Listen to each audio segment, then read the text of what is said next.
Hey guys, Joshua32 here, coming at you with some Titanfall 2 gameplay. I recently got this game for Christmas, and the first thing I decided to try out was the campaign mode. After a few sittings in one day, I finished with the campaign, and I can describe my overall experience as a pretty good one. It wasn't until several hours later that I realized just how short the campaign was. After looking into it, I had found several people that were complaining about the length of the campaign. There were multiple comments on Facebook and other game forums about it. And yet, despite all that, I had enjoyed myself, and the campaign's also highly reviewed. So I had to ask myself, why was the short length of the campaign not such a big deal to me? After a while, I decided that it was the age-old battle of quality over quantity. Would the campaign have been any better if it was longer, but at the cost of quality? That is what this video intends to explore. Before I go any further, I want to mention that there could be spoilers up ahead. So let it be known now that you've been warned. In every story told, there are a series of ups and downs, peaks and lows, that slowly rise to a climax and to the eventual conclusion. In a video game, it's important that the difficulty level follow these ups and downs. This is something that Titanfall did very well. Not once did I feel like I wasn't prepared for an engagement, or did I think that the game was unreasonably too hard. Something that worked in Titanfall's favor was the slow introduction of new gameplay mechanics for every level.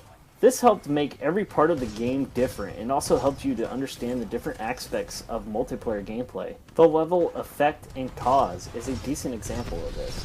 With Major Anderson's bracelet, you are able to freely move between two different times. Although this isn't the same as phase shift in multiplayer, it does give you a good idea of how it can be used. In the level Trial by Fire, for the first time, you are able to spend the entire time in the cockpit of your Titan. Not only does this help make the level different from all the other ones, but it also helps with character development. The level acts as a metaphor for the growth you as a player have gone through in the course of the campaign. Your relationship with BT goes from one of necessity to survive to an official placement. This helps make the player more emotionally involved with the characters, and is something that Titanfall 2 did a great job at.